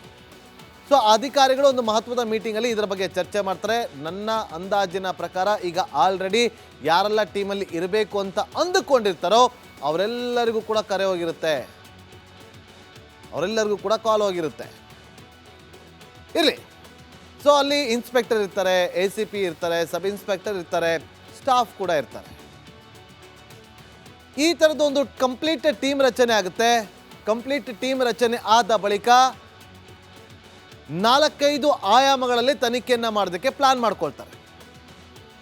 ಒಬ್ಬರು ಫಿಸಿಕಲ್ ಆಗಿ ಸ್ಥಳಕ್ಕೆ ಹೋಗಿ ಇನ್ವೆಸ್ಟಿಗೇಷನ್ ಮಾಡೋದು, ಇನ್ನೊಬ್ಬರು ಟೆಕ್ನಿಕಲ್ ಆಯಾಮದಲ್ಲಿ ಇನ್ವೆಸ್ಟಿಗೇಷನ್ ಮಾಡೋದು, ಇನ್ನೊಬ್ಬರು ಸೈಂಟಿಫಿಕ್ ಆ್ಯಂಗಲಲ್ಲಿ ಇನ್ವೆಸ್ಟಿಗೇಷನನ್ನು ಮಾಡೋದು. ಇವೆಲ್ಲವನ್ನು ಹೊರತುಪಡಿಸಿ ಒಂದಷ್ಟು ವಿಚಾರಗಳಿರ್ತವೆ. ಪೊಲೀಸರ ಆಯಾಮದಲ್ಲಿ ತನಿಖೆಯನ್ನು ಮಾಡಬೇಕಾಗುತ್ತಲ್ಲ, ಅಂಥದ್ದೊಂದು ಟೀಮ್ ಇರುತ್ತೆ. ನೋಡಿ, ನಾವು ಸಾಕಷ್ಟು ರಿಪೋರ್ಟಿಂಗನ್ನು ಮಾಡಿದ್ದೀವಿ, ಕ್ರೈಮ್ ರಿಪೋರ್ಟಿಂಗನ್ನು. ಅಂತ ಅಧಿಕಾರಿಗಳಿದ್ದರು. ಒಬ್ಬ ಅಧಿಕಾರಿ ಹೆಸರು ಹೇಳಲ್ಲ ನಾನು, ಆದರೆ ಅವ್ರು ಮಾಡೋದೇನು ಗೊತ್ತಾ, ಕಡಲೆಪುರಿ ತಿನ್ಕೊಂಡು ಒಂದು ಕೇಸನ್ನು ಸಾಲ್ವ್ ಮಾಡ್ತಾರೆ. ಅವ್ರು ಕಡಲೆಪುರಿ ಇದ್ದರೆ ಸಾಕು, ತಿಂತ ತಲೆ ಓಡಿಸಿ ಕೇಸ ಹ್ಯಾಂಡಲ್ ಮಾಡ್ತಾರೆ. ಇನ್ನೊಬ್ಬರಿಗೆ ಕಡಲೆ ಬೀಜ ಬೇಕು, ಕಡಲೆ ಬೀಜ ತಿಂತ ಎಂಥದ್ದೇ ಕ್ಲಿಷ್ಟಕರವಾಗಿರುವಂಥ ಕೇಸನ್ನು ಹ್ಯಾಂಡಲ್ ಮಾಡಿ ಅದನ್ನು ಪತ್ತೆ ಹಚ್ಚಿಬಿಡ್ತಾರೆ. ಹೀಗೆ ಅವ್ರದ್ದೇ ಆದಂಥ ಒಂದು ಆಯಾಮದಲ್ಲಿ ತನಿಖೆಯನ್ನು ಮಾಡ್ತಾರೆ. ಆ ಥರದ ಎಕ್ಸ್ಪರ್ಟ್ಗಳು ತುಂಬ ಜನ ಇದ್ದಾರೆ ನಮ್ಮಲ್ಲಿ, ತುಂಬ ಜನ ಇದ್ದಾರೆ ಇನ್ಸ್ಪೆಕ್ಟರ್. ಅವ್ರು ಎಲ್ಲೋ ಒಂದು ಕಡೆ ಇವತ್ತು ಕೆಲವರು ಅದರಲ್ಲಿ ಮೂಲೆ ಗುಂಪು ಆಗಿದ್ದಾರೆ, ಸತ್ಯ ಹೇಳ್ತಾ ಇದ್ದೀನಿ, ಮೂಲೆ ಗುಂಪು ಮಾಡಿದ್ದಾರೆ. ಅವ್ರನ್ನೆಲ್ಲ ಕೂಡ ಈಗ ವಾಪಸ್ ಇಲ್ಲಿ ಕರ್ಕೊಂಡ್ರೆ ಒಳ್ಳೇದಾಗತ್ತೆ. ಕೆಲವರಲ್ಲಿ ರಿಟೈರ್ಡ್ ಕೂಡ ಆಗಿದ್ದಾರೆ. ನಾನು ಕಂಡಂತೆ one of the best officer, investigation officer ಅಂದರೆ ಸಕ್ರಿ ಬಾಳೇಗೌಡರು, ಎಲ್ಲರಿಗೂ ಚೆನ್ನಾಗಿ ಗೊತ್ತಿದೆ. ರಂಗಪ್ಪ, ಇವರೆಲ್ಲರೂ ಕೂಡ ಒಳ್ಳೆ ಇನ್ವೆಸ್ಟಿಗೇಷನ್ ಆಫೀಸರ್ಗಳಾಗಿದ್ದರು. ಒಬ್ಬೊಬ್ರದ್ದು ಒಂದೊಂದು ಶಕ್ತಿ ಇತ್ತು. ಒಬ್ಬರು ಇನ್ವೆಸ್ಟಿಗೇಷನ್ ಫಿಸಿಕಲಿ ನುಗ್ಗೋದು, ಇನ್ನೊಬ್ಬರು ಟೆಕ್ನಿಕಲ್ ಆಯಾಮದಲ್ಲಿ ಪ್ರಶಾಂತ್ ಬಾಬು ಅಂತೇಳಿ ಅವರು ಟೆಕ್ನಿಕಲ್ ಆಯಾಮದಲ್ಲಿ ಸಾಕಷ್ಟು ಚುರುಕಿದ್ದಾರೆ, ಸಾಕಷ್ಟು ನಾಲೆಡ್ಜ್ ಇದೆ. ಈ ಥರದ ಒಂದು ಟೀಮನ್ನು ರೆಡಿ ಮಾಡ್ಕೊಳ್ತಾರೆ. ಟೀಮನ್ನು ಮಾಡ್ಕೊಂಡಾದ್ಮೇಲೆ ಅವ್ರಿಗೆ ಏಕಾಏಕಿ ಇನ್ವೆಸ್ಟಿಗೇಷನ್ ಮಾಡಿ ಅಂತ ಬಿಟ್ಬಿಡಲ್ಲ, ಅಥವಾ ನಾಳೆನೇ ಹೋಗಿ ಆ ಬುಡಗಳನ್ನು ಮೇಲೆ ಎತ್ಬಿಡೋದಿಲ್ಲ. ಪ್ರಕ್ರಿಯೆಗಳಿರ್ತವೆ, ಏನೇನು ಮಾಡಬೇಕು ಅಂತೇಳಿ ಒಂದು ಪ್ಲಾನಿಂಗನ್ನು ಮಾಡ್ಕೊಳ್ತಾರೆ. ತಂಡವನ್ನು ರಚನೆ ಮಾಡಿಕೊಂಡು ಬೇರೆ ಬೇರೆ ಆಯಾಮದಲ್ಲಿ ತನಿಖೆಯನ್ನು ಮಾಡೋದಕ್ಕೆ ಒಂದಷ್ಟು ಪ್ಲಾನಿಂಗನ್ನು ಮಾಡ್ಕೊಳ್ತಾರೆ. ಇಂಥದ್ದೇ ಅಧಿಕಾರಿಗಳು ಒಂದು ಲಿಸ್ಟ್ ರೆಡಿ ಆದಾಗ ಇವರೇ ಬೇಕು ಅಂತೇಳಿ ಒಂದು ಫೈನಲ್ ಆಗುತ್ತೆ, ತೀರ್ಮಾನ ಆಗುತ್ತೆ. ನಾನು ಹೇಳ್ದಂತೆ ಸದೃಢವಾಗಿರ್ತಾರೆ, ಟೆಕ್ನಿಕಲ್ಗಳಲ್ಲಿ ಎಕ್ಸ್ಪರ್ಟ್ ಆಗಿರ್ತಾರೆ, ಫಿಸಿಕಲಿ ಫಿಟ್ ಇರ್ತಾರೆ. ಕೆಲವೊಂದು ಜಾಗದಲ್ಲಿ ಹೋಗಬೇಕು, ನುಗ್ಗಬೇಕು, ಅಲ್ಲಿರೋನ್ನ ಒಬ್ಬನ ಎತ್ತಾಕೊಂಡ್ಬರ್ಬೇಕು ಅಂದಾಗ ಫಿಸಿಕಲಿ ಫಿಟ್ ಇರಬೇಕು, ಧೈರ್ಯ ಇರಬೇಕು. ಆ ಥರದ ಅಧಿಕಾರಿಗಳು ತುಂಬ ಜನ ಇದ್ದಾರೆ. ನಾವು ಹೇಳ್ತಾ ಹೋದರೆ ಕೋದಂಡ ರಾಮ ಅಂತ ಇದ್ರು CCB ACPಯಲ್ಲಿ. ಒಂದು ಕಡೆ ಹೋಗಿ ಬೇರೆ ರಾಜ್ಯಕ್ಕೆ ಹೋಗಿ ಅಲ್ಲಿಂದ ಒಬ್ಬನ ಎತ್ತಾಕೊಂಬರ್ತಾರೆ. ಅದು ತುಂಬ ದೊಡ್ಡ ಕತೆ. ಇರಲಿ, ಯಾವಾಗಾದ್ರೂ ಟೈಮ್ ಸಿಗ್ದಾಗ ಹೇಳ್ತೀನಿ ನಿಮಗೆ. ಆದರೆ ಇಂಥ ಅಧಿಕಾರಿಗಳ ಅವಶ್ಯಕತೆ ಇದೆ ಅಂತ ಒಂದು ಟೀಮ್ ರೆಡಿ ಮಾಡ್ಕೊಳ್ತಾರೆ. ಟೀಮ್ ರೆಡಿ ಮಾಡಿಕೊಂಡು ಫುಲ್ ಪ್ಲಾನಿಂಗನ್ನು ಮಾಡ್ಕೊಳ್ತಾರೆ. ಈಗೇನು ಮಾಡ್ತಾರೆ, ಕೋರ್ಟಿಂದ ಆರ್ಡರ್ ತೊಗೊಬೇಕು. ಏಕಾಏಕಿ ಹೋಗಿ SIT ಟೀಮ್ ಬುರುಡೆಗಳನ್ನು ಅಥವಾ ಶವಗಳನ್ನು ಹೂತಿಟ್ಟಿರುವಂಥ ಶವಗಳನ್ನು ಮೇಲೆ ಕೆತ್ತೋದಿಲ್ಲ, ಎತ್ತಕ್ಕೆ ಬರೋದು ಇಲ್ಲ. ಅದು ಸರಿನೂ ಅಲ್ಲ. ಕೋರ್ಟಿಂದ ಆರ್ಡರ್ ಆಗಬೇಕು, ಮೇಲಕ್ಕೆ ಎತ್ತೋದಕ್ಕೆ ಅವ್ರು ಪರ್ಮಿಷನ್ ಕೊಡಬೇಕು. ಅದಾದ ಮೇಲೆ ಸಕ್ಷಮ ಅಧಿಕಾರಿಗಳಂತೇಳಿ ಒಂದಷ್ಟು ಜನ ತಹಶೀಲ್ದಾರು ಅಥವಾ ಜಿಲ್ಲಾಧಿಕಾರಿನೋ ಯಾರೊಬ್ಬರು ಅಧಿಕಾರಿಗಳಿರ್ತಾರೆ, ಅವರ ಸಕ್ಷಮದಲ್ಲಿ ಅದನ್ನು ತೆಗೆಯೋದಕ್ಕೆ ಶುರು ಮಾಡ್ತಾರೆ. ತೆಗಿಬೇಕಾದ್ರೆ ಮೊದಲಿಗೆ ಪ್ರಮುಖವಾಗಿ ಈಗ ಯಾರು ಹೇಳಿಕೆ ಕೊಟ್ಟಿದ್ದಾನಲ್ಲ ಆತನಿಂದ ಒಂದಷ್ಟು ಮಾಹಿತಿಯನ್ನು ಕಲೆಕ್ಟ್ ಮಾಡ್ತಾರೆ. ಆತ ಹೇಳಿದಂಥ ಜಾಗಕ್ಕೆ ಹೋಗ್ತಾರೆ. ಕೋರ್ಟಿಂದ ಆರ್ಡರ್ ತೊಗೊಂಡಾದ್ಮೇಲೆ ಆ ಜಾಗದಲ್ಲಿ ಅವ್ನು ಕೇಳ್ತಾರೆ, 3 ಅಡಿ ಆಳದಲ್ಲಿ ಇದೆಯಾ, 6 ಅಡಿ ಆಳದಲ್ಲಿ ಇದೆಯಾ ಅಂತೇಳಿ. ಆತನಿಗೆ ಏನಾದ್ರು ಗೊತ್ತಿರೋ, ಸುಮಾರು ವರ್ಷಗಳು ಆಗಿರೋದ್ರಿಂದ ಆತನಿಗೆ ಅಷ್ಟೊಂದು ಸ್ಪಷ್ಟವಾಗಿ ಗೊತ್ತಿಲ್ಲ ಅಂತ ಅನ್ಸುತ್ತೆ. ಇಂಥ ಜಾಗದಲ್ಲಿ ಅಂದಾಗ ಆಗಿತ್ತಾರೆ, ಮೇಲೆ ಕೆತ್ತಾರೆ. ಮೇಲೆ ಕೆತ್ತಾಗ ಆಲ್ರೆಡಿ FSL ಟೀಮ್ ಕೂಡ ಅಲ್ಲಿರುತ್ತೆ. FSL ಟೀಮ್ ನೋಡಿ ವೀಕ್ಷಕರೇ, ಹೇಳ್ತಾ ಇದ್ದೀನಿ, ಎಕ್ಸ್ಪರ್ಟ್ಗಳು ಏನು ಮಾಡ್ತಾರೆ, ವಿದಿನ್ 20 ಮಿನಿಟ್ಸಲ್ಲಿ ಅದು ಆ ಮೂಳೆ ಗಂಡಸರದ ಅಥವಾ ಹೆಂಗಸರದ ಅನ್ನೋದು ಸ್ಪಷ್ಟವಾಗಿ ಗೊತ್ತಾಗುತ್ತೆ. ಅಲ್ಲೇ ಹೇಳ್ಬಿಡ್ತಾರೆ. ಸೊ ಹೀಗೆ ಈ ರೀತಿಯಾಗಿ ಅಧಿಕಾರಿಗಳು ಒಂದಷ್ಟು ಪ್ಲ್ಯಾನಿಂಗನ್ನು ಮಾಡ್ಕೊಳ್ತಾರೆ, ಹೋಮ್ವರ್ಕನ್ನು ಮಾಡ್ತಾರೆ. ಈಗ ನೋಡಿ, ಒಂದು ಕಡೆ ಬ್ರೈನ್ ಮ್ಯಾಪಿಂಗನ್ನು ಮಾಡೋದಕ್ಕೂ ಕೂಡ ಮುಂದಾಗಿರುವಂಥದ್ದು. ಅದು ಕೂಡ ನಿಮಗೆ ಏನು ಅಂತ ಗೊತ್ತಾಗುತ್ತೆ. ತನಿಖೆ ಮಾಡೋದ್ರಲ್ಲಿ ಪಂಟರ್ಗಳು ಇರಬೇಕು. ಈಗ ಅದೇ ಅವ್ರಿಗೆ ಮನ್ನಣೆ ಹಾಕೋದು. ಈಗ 4 ಜನ ಏನಿದಾರಲ್ಲ, ಅವರೆಲ್ಲ ಇನ್ವೆಸ್ಟಿಗೇಷನ್ ಹೇಗೆ ಅಂತ ನಾವು ಕಣ್ಣಾರ ಕಂಡಿದ್ದೀವಿ. ನಾವು ಕೂಡ ಅವ್ರನ್ನ ಹತ್ತಿರದಿಂದ ನೋಡಿದ್ದೀವಿ, ರಿಪೋರ್ಟಿಂಗನ್ನು ಕೂಡ ಮಾಡಿದ್ದೀವಿ. ಹಾಗಾಗಿ ನಾನು ಇಷ್ಟೊಂದು ಧೈರ್ಯವಾಗಿ ಹೇಳ್ತಾ ಇದ್ದೀನಿ. ಒಂದು ಒಳ್ಳೆ ಟೀಮ್. ಈ ಟೀಮ್ನ ಜೊತೆಲಿ ACP ಇರ್ತಾರೆ, ಇನ್ಸ್ಪೆಕ್ಟರ್ ಇರ್ತಾರೆ, ಸಬ್ ಇನ್ಸ್ಪೆಕ್ಟರ್ ಇರ್ತಾರೆ, ಕಾನ್ಸ್ಟೇಬಲ್ಗಳನ್ನು ಕೂಡ ತಂಡದಲ್ಲಿ ಹಾಕೊಳ್ತಾರೆ. ಇಡೀ ತಂಡವನ್ನು ರಚನೆ ಮಾಡಿ ಅವ್ರನ್ನ ಡಿವೈಡ್ ಮಾಡ್ತಾರೆ. ಬೇರೆ ಬೇರೆ ಆಯಾಮದಲ್ಲಿ ನೀವು ತನಿಖೆಯನ್ನು ಮಾಡ್ತಾ ಹೋಗಿ ಅಂತೇಳಿ. ವಕೀಲರು ಕೊಟ್ಟಿರೋ ದೂರಿನ ಆಧಾರದ ಮೇಲೆ ತನಿಖೆ ಶುರುವಾಗುತ್ತೆ. ಭೀಮಾ ಆ ವ್ಯಕ್ತಿ, ಆ ಸಾಕ್ಷಿ ಕಲೆ ಹಾಕೋದಕ್ಕೆ ಮುಂದಾಗ್ತಾರೆ. ಧರ್ಮಸ್ಥಳದ ಗುಡ್ಡದಲ್ಲಿ ಭೂಮಿ ಅಗಿಬೋದು, ಆಗಲೇಬೇಕು. ಹೂತಿಟ್ಟ ಶವಗಳನ್ನು ಮೇಲೆತ್ತಬೇಕು. ಒಂದು ವೇಳೆ ಸಿಗದೆ ಹೋದರೆ ಬ್ರೈನ್ ಮ್ಯಾಪಿಂಗ್ ಮಾಡ್ತಾರೆ. ದುರ್ಧರ ಒಪ್ಕೊಂಡ್ಬಿಟ್ಟಿದ್ದಾನೆ, ನಾನು ಬ್ರೈನ್ ಮ್ಯಾಪಿಂಗ್ ನೀವು ಮಾಡಂಗಿದ್ರೆ ಸಿದ್ಧ ಅಂತೇಳಿ ಒಪ್ಕೊಂಡ್ಬಿಟ್ಟಿದ್ದಾನೆ. ಒಂದು ವೇಳೆ ಅಲ್ಲಿ ಅಸ್ಥಿ ಪಂಜರಗಳು ಸಿಕ್ಕಿದ್ರೆ FSL team, expert forensic team on ಸ್ಪಾಟಲ್ಲಿ ಅದನ್ನು ಪತ್ತೆ ಹಚ್ಚುವಂಥ ಕೆಲಸವನ್ನು ಮಾಡ್ತಾರೆ. ಅಥವಾ ಕೆಲವರು ಅದನ್ನು ಲ್ಯಾಬ್ಗೆ ತೊಗೊಂಡೋಗಿ ಅಲ್ಲಿ ಪರೀಕ್ಷೆಯನ್ನು ಮಾಡ್ತಾರೆ. ಒಂದು ವೇಳೆ ಅಲ್ಲಿ ಏನಾದರೂ ಸಿಕ್ಕಾಗ ನೋಡಿ, ಆಲ್ರೆಡಿ ಒಂದು 4-5 ಟೀಮ್ಗಳು ವರ್ಕ್ ಮಾಡ್ತಿದ್ದಲ್ಲ, ಅದರಲ್ಲಿ ಒಂದಷ್ಟು ಎಲ್ಲೆಲ್ಲಿ ಮಿಸ್ಸಿಂಗ್ ಆಗಿತ್ತು, ಮಿಸ್ಸಿಂಗ್ ಕಂಪ್ಲೇಂಟ್ಗಳನ್ನ ದಾಖಲಾಗಿದೆಯಾ, ಯಾರಾದರೂ ಮಿಸ್ಸಿಂಗ್ ಕಂಪ್ಲೇಂಟ್ ಅಂತೇಳಿ ಸ್ಟೇಷನ್ಗೆ ಬಂದಿದ್ರಾ, ಅವತ್ತೇನೇ ಆಗಿತ್ತು ಅಂತೆಲ್ಲ ಒಂದಷ್ಟು ಇನ್ಫಾರ್ಮೇಷನ್ ಕಲೆಕ್ಟ್ ಮಾಡ್ತಿರ್ತಾರೆ. ನಾಪತ್ತೆ ಆದಂಥ ಕುಟುಂಬಸ್ಥರೇನಾದರೂ ಮಿಸ್ಸಿಂಗ್ ಕಂಪ್ಲೇಂಟನ್ನು ಕೊಟ್ಟಿದ್ರೆ, ಆ ಬಾಡಿ ಏನಾದ್ರು ಸಿಕ್ಕಿದ್ರೆ, ಮಸ್ತಿ ಪಂಜ ಸಿಕ್ಕಿದ್ರೆ ಮ್ಯಾಚ್ ಮಾಡ್ತಾರೆ ಅವ್ರದ್ದೇನಾ ಅಂತೇಳಿ. ಅನಾಮಧೇಯ ವ್ಯಕ್ತಿ ಮೂಲಕ ಕೃತ್ಯ ನಡೆಸಿದವರಿಗಾಗಿ ತಲಾಶು ಮುಂದುವರಿಯುತ್ತೆ. ಆಮೇಲೆ ಈಗಾಗಲೇ ದೂರಿನಲ್ಲಿ ಕೆಲವರ ಬಗ್ಗೆ ವ್ಯಕ್ತಿ ಉಲ್ಲೇಖ ಕೂಡ ಮಾಡಿದ್ದಾನೆ. ತನಿಖೆಯ ಪ್ರತಿ ಹಂತದಲ್ಲೂ ಕೂಡ ಪ್ರಮುಖವಾಗಿ ವಿಡಿಯೋಗ್ರಫಿ ಆಗುತ್ತೆ ವೀಕ್ಷಕರೇ. ಹೋಪ್ಸ್ ಇದೆ, ಸತ್ಯತೆ ಹೊರ ಬರುತ್ತೆ. ಯಾವತ್ತೇ ಆಗಲಿ ನ್ಯಾಯಕ್ಕೆ ಜಯ ಸಿಗೋದು ನೋಡೋಣ. SIT ಟೀಮ್ ಮೇಲಂತೂ ಒಂದು ಕಾನ್ಫಿಡೆಂಟ್ ಇದ್ದೇ ಇದೆ. ಇನ್ನು ಧರ್ಮಸ್ಥಳದಲ್ಲಿ ಪ್ರಕರಣ ಕರ್ನಾಟಕ ದಾಟಿ ಬೇರೆ ಬೇರೆ ರಾಜ್ಯಗಳು ಕೂಡ ವ್ಯಾಪಿಸ್ತಾ ಇದೆ. ಕೇರಳದ ಸಂಸದರೊಬ್ಬರು ಮೋದಿ ಸರ್ಕಾರದ ಮೊರೆ ಹೋಗಿದ್ದಾರೆ. ಧರ್ಮಸ್ಥಳದಲ್ಲಿ ಏನೇನಾಯಿತು, ಎಷ್ಟು ಜನ ನಾಪತ್ತೆ ಆದರು ಅನ್ನುವ ಸಕಲ ಮಾಹಿತಿಯನ್ನು ಕೇಂದ್ರಕ್ಕೂ ಕೂಡ ಕೊಟ್ಟಿದ್ದಾರಂತೆ. ಈ ರಿಪೋರ್ಟ್ ನೋಡಿ.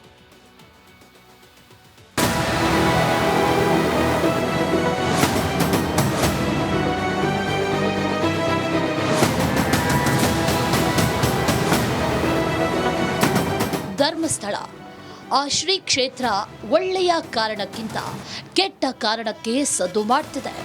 ಅಲ್ಲಿ ನಡೆದಿದೆ ಎನ್ನಲಾದ ಕೊಲೆಗಳ ಕಥೆಗಳು ಸಂಚಲನ ಸೃಷ್ಟಿಸ್ತಾ ಇದೆ. ಹೂತು ಹಾಕಿದ ಶವಗಳ ಮೂಳೆಗಳು ಸಾಕ್ಷ್ಯ ಕೊಡುವ ಸಾಧ್ಯತೆ ಇದೆ. ಇದೇ ಅವಕಾಶ ಬಿಡಬೇಡಿ, ಸತ್ಯ ಹೊರಗೆಡವಿ ಅಂತ ಇಡೀ ಕರ್ನಾಟಕ ಕೇಳ್ತಿದೆ.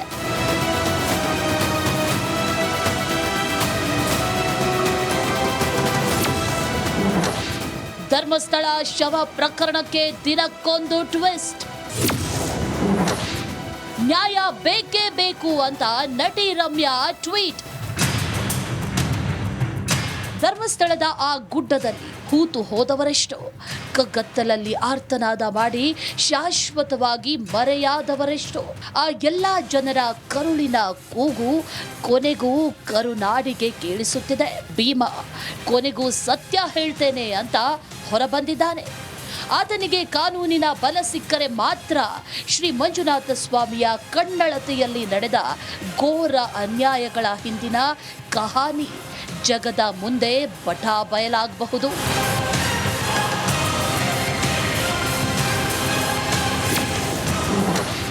ಧರ್ಮಸ್ಥಳ ಕೇಸ್ ಬಗ್ಗೆ ನಟಿ ರಮ್ಯಾ ಟ್ವೀಟ್. ಧರ್ಮಸ್ಥಳದಲ್ಲಿ ನಡೆದಿದೆ ಎನ್ನಲಾದ ಶವಹೂತ ಪ್ರಕರಣಕ್ಕೆ ಸಂಬಂಧಪಟ್ಟಂತೆ ಸೋಷಿಯಲ್ ಮೀಡಿಯಾದಲ್ಲಿ ಭಾರೀ ಚರ್ಚೆ ನಡೆಯುತ್ತಿದ್ದು, ಈ ಪ್ರಕರಣಕ್ಕೆ ಸಂಬಂಧಿಸಿದಂತೆ ನಟಿ ರಮ್ಯಾ ಕೂಡ ಟ್ವೀಟ್ ಮಾಡುವ ಮೂಲಕ ಸತ್ಯದ ಪರ ಧ್ವನಿ ಎತ್ತಿದ್ದಾರೆ. ಧರ್ಮಸ್ಥಳದಲ್ಲಿ ಸಾಮೂಹಿಕ ಸಮಾಧಿ ಮತ್ತು ಮಹಿಳೆಯರ ನಾಪತ್ತೆ ಘಟನೆಗಳ ಬಗ್ಗೆ ಕೇಳಿ ನನಗೆ ತುಂಬಾ ಆಘಾತವಾಗಿದೆ. ಧರ್ಮಸ್ಥಳ ಅನ್ನೋದು ಅನೇಕ ಮಂದಿಗೆ ಆರಾಧನೆಯ ಸ್ಥಳವಾಗಿದೆ. ಕರ್ನಾಟಕದ ಜನರು ಈ ಪೂಜ್ಯ ಸ್ಥಳವನ್ನ ಹೆಚ್ಚು ಗೌರವಿಸುತ್ತಾರೆ. ಈ ಪ್ರಕರಣದ ಬಗ್ಗೆ ನ್ಯಾಯಯುತ ತನಿಖೆ ಆಗಬೇಕು ಅಂತ ನಾನು ಆಶಿಸ್ತೇನೆ. ನಾವು ಸತ್ಯವನ್ನ ತಿಳಿದುಕೊಳ್ಳಬೇಕು. ರಮ್ಯಾ ನಟಿ, ಮಾಜಿ ಸಂಸದೆ.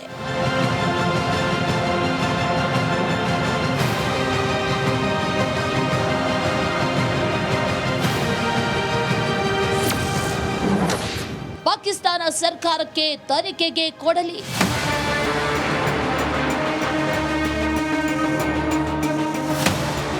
ಕೆಲವರು ಧರ್ಮಸ್ಥಳ ಪ್ರಕರಣದ ಬಗ್ಗೆ ಕೇರಳ ಪೊಲೀಸರು ತನಿಖೆ ಮಾಡಲಿ ಅಂತ ಆಗ್ರಹಿಸ್ತಾ ಇದ್ದಾರೆ. ದೇಶದಲ್ಲೇ ದಿ ಬೆಸ್ಟ್ ಪೊಲೀಸರು ಕರ್ನಾಟಕದಲ್ಲಿರುವಾಗ ಬೇರೆ ರಾಜ್ಯದವರು ಯಾಕೆ ಕೇರಳಕ್ಕಲ್ಲ ಪಾಕಿಸ್ತಾನ ಸರ್ಕಾರಕ್ಕೆ ತನಿಖೆಗೆ ಕೊಡಲಿ? ಕಮ್ಯುನಿಸ್ಟ್ ಹೋರಾಟ ಮಾಡಿದ್ರೆ ಕಾಂಗ್ರೆಸ್ ಗಂಭೀರವಾಗುತ್ತೆ ಅಂತ ಮೇಲ್ಮನೆ ವಿಪಕ್ಷ ನಾಯಕ ಛಲವಾದಿ ನಾರಾಯಣಸ್ವಾಮಿ ಆಕ್ರೋಶವನ್ನ ಹೊರಹಾಕಿದ್ದಾರೆ. ಯಾವಾಗ ಈ ಕಮ್ಯುನಿಸ್ಟ್ ಲೀನಿಂಗ್ ಯಾರ್ಯಾರಿದ್ದಾರೋ ಇವರು ಕೈ ಹಾಕಿದಾಗ ಕಾಂಗ್ರೆಸ್ ಸರ್ಕಾರ ಸೀರಿಯಸ್ ಆಗುತ್ತೆ. ಈಗ ಅದೇ BJP ಏನಾದರೂ ಹೇಳಿದರೆ, ಜನತಾದಳ ಹೇಳಿದಾಗ ಯಾಕೆ ನಿಮಗನ್ಸೋದಿಲ್ಲ? ಧರ್ಮಸ್ಥಳ ಪ್ರಕರಣಕ್ಕೆ ಮಹಿಳಾ ಆಯೋಗ ಎಂಟ್ರಿ.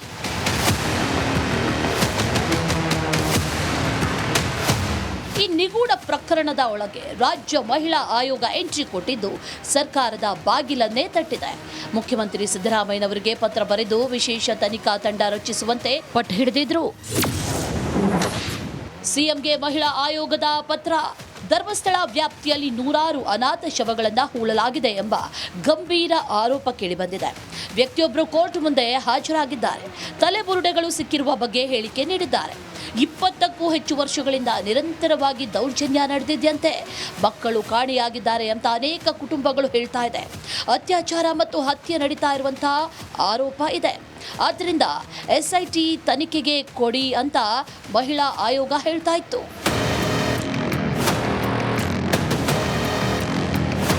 ಧರ್ಮಸ್ಥಳ ಪ್ರಕರಣ ದೇಶಾದ್ಯಂತ ಸದ್ದು ಮಾಡ್ತಿದೆ. ಏನೇ ಆಗಲಿ ಸತ್ಯ ಹೊರಬರಲಿ ಅಂತ ಇಡೀ ಕರುನಾಡು ಆಗ್ರಹಿಸ್ತಾ ಇದೆ. Bureau report, republic Kannada. Welcome back. ಈಗ ಪ್ರಧಾನಿ ನರೇಂದ್ರ ಮೋದಿ ಅವರಿಗೂ ಹಾಗೂ ಕೇಂದ್ರ ಗೃಹ ಸಚಿವರಾಗಿರುವಂಥ ಅಮಿತ್ ಶಾ ಅವರಿಗೆ ಒಬ್ಬರು ಮನವಿ ಮಾಡಿಕೊಂಡಿದ್ದು ಯಾವ ಕಾರಣಕ್ಕೋಸ್ಕರ ಎಂಟ್ರಿ ಆಗಿದೆ ಎಂದು ಏನಕ್ಕೋಸ್ಕರ ಈ ರಿಪೋರ್ಟ್ ನೋಡ್ಕೊಂಡು ಬನ್ನಿ.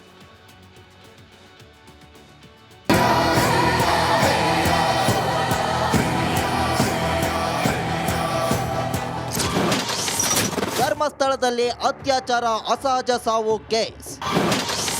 ಮೋದಿ ಸರ್ಕಾರದ ಮೊರೆ ಹೋದ ಕೇರಳ ಸಂಸದ. ಧರ್ಮಸ್ಥಳ ಪ್ರಕರಣ ಇಡೀ ದೇಶಾದ್ಯಂತ ಸದ್ದು ಮಾಡಲು ವೇದಿಕೆ ಸಿದ್ಧವಾಗಿದೆ. ಕೊನೆಗೂ ಕೇರಳ ಅಖಾಡಕ್ಕೆ ಧುಮುಕಿದೆ. ಅಲ್ಲಿನ ಸಿಪಿಐ ಸಂಸದ ಪಿ ಸಂತೋಷ್ ಕುಮಾರ್ ಕೇಂದ್ರ ಗೃಹ ಇಲಾಖೆಗೆ ಪತ್ರ ಬರೆದಿದ್ದಾರೆ. ಹೆಣ ಹೂತಿದ್ದೇನೆ ಎಂದು ಸ್ವಚ್ಛತಾ ಕಾರ್ಮಿಕ ಹೇಳಿದ್ದಾನೆ. ಇದರೊಂದಿಗೆ ನಿರ್ಲಕ್ಷ್ಯ ಮಾಡಲಾಗದ ವಾಸ್ತವ ಮುನ್ನೆಲೆಗೆ ಬಂದಿದೆ. ಆದ್ದರಿಂದ ಪ್ರಕರಣವನ್ನ ಎನ್ಐಎಗೆ ವಹಿಸಬೇಕೆಂದು ಆಗ್ರಹಿಸಿದ್ದಾರೆ. ವೇದವಲ್ಲಿ ಎಂಬ ಶಾಲಾ ಶಿಕ್ಷಕಿಯನ್ನ ಸ್ನಾನಗೃಹದಲ್ಲಿ ಜೀವಂತವಾಗಿ ಸುಟ್ಟು ಹಾಕಲಾಯಿತು. 1986ರಲ್ಲಿ ಯುವ ಪ್ರಿ ಯೂನಿವರ್ಸಿಟಿ ವಿದ್ಯಾರ್ಥಿನಿ ಮತ್ತು ಸ್ಥಳೀಯ ಕಮ್ಯುನಿಸ್ಟ್ ನಾಯಕನ ಮಗಳು ಪದ್ಮಲತಾರನ್ನ ಅಪಹರಿಸಿ ನೇತ್ರಾವತಿ ನದಿಯಲ್ಲಿ ಬೆತ್ತಲಾಗಿ ಎಸೆಯಲಾಗಿತ್ತು.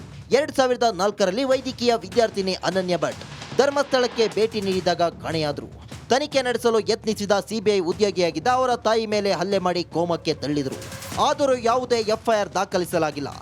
2012ರಲ್ಲಿ ನಾರಾಯಣ್ ಮತ್ತು ಯಮುನಾ ಎಂಬ ಸಹೋದರ ಸಹೋದರಿಯನ್ನ ಕೆಎಸ್ಆರ್ಟಿಸಿ ಬಸ್ ನಿಲ್ದಾಣದ ಬಳಿ ಇರೋ ಮನೆಯಲ್ಲಿ ಕೊಲ್ಲಲಾಯಿತು. ಇಬ್ಬರು ನೋಡಿ, ಇವತ್ತು SIT ಟೀಮ್ ರಚನೆ ಆಗಿದೆ. ಧರ್ಮಸ್ಥಳದ ಸುತ್ತಲೂ ಕೂಡ ನೂರಾರು ಶವಗಳನ್ನು ಹೂತಿಟ್ಟಿದ್ದೀನಿ, ಅದರ ಬಗ್ಗೆ ಮಾಹಿತಿಯನ್ನು ಕೊಡ್ತೀನಿ ಅಂಥೇಳಿ ಆ ವ್ಯಕ್ತಿ ಸ್ಟೇಟ್ಮೆಂಟ್ ಕೊಟ್ಟ ಬಳಿಕ ಸಾಕಷ್ಟು ಸಂಚಲನ ಸೃಷ್ಟಿ ಮಾಡಿತ್ತು. SIT ಕೂಡ ರಚನೆ ಆಗಿದೆ. SIT ಈಗ ಏನು ಮಾಡುತ್ತೆ, ಏನು ಮಾಡಬಹುದು, ಯಾವ ಯಾವ ಆಯಾಮದಲ್ಲಿ ತನಿಖೆಯನ್ನು ನಡೆಸುತ್ತೆ? ಈಗ ಆಲ್ರೆಡಿ ಒಂದು ಬುರುಡೆಯನ್ನು ತೆಗೆಯಲಾಗಿದೆ. ಅದು ತೆಗೆದಿದ್ದು ಸರಿನಾ ತಪ್ಪಾ ಅನ್ನೋದ್ರ ಬಗ್ಗೆ ಒಂದಷ್ಟು ಡೌಟ್ಗಳಿತ್ತು. ಹಾಗಾಗಿ ನಾವಿವತ್ತು ನಮ್ಮ ಪ್ರೈಮ್ ಟೈಮ್ನಲ್ಲಿ ನಿವೃತ್ತ ಪೊಲೀಸ್ ಅಧಿಕಾರಿ ಆಗಿರುವಂಥ ಅಶೋಕ್ ಕುಮಾರ್ ಅವ್ರನ್ನ ಕೇಳ್ಕೊಂಡ್ವಿ. ಒಂದು ಜಾಯ್ನ್ ಆಗಿ ಒಂದು 5 ನಿಮಿಷ ನಮ್ಮ ವೀಕ್ಷಕರಿಗೆ ಒಂದಷ್ಟು ಡೌಟ್ಗಳಿದ್ದನ್ನು ಕ್ಲಿಯರ್ ಮಾಡಿ ಅಂತೇಳಿ. ಹಾಗಾಗಿ ಅವರು ಒಪ್ಕೊಂಡ್ರು. Thank you so much sir, welcome join ಆಗಿದ್ದಕ್ಕೆ ಅಶೋಕ್ ಕುಮಾರ್ ಸರ್.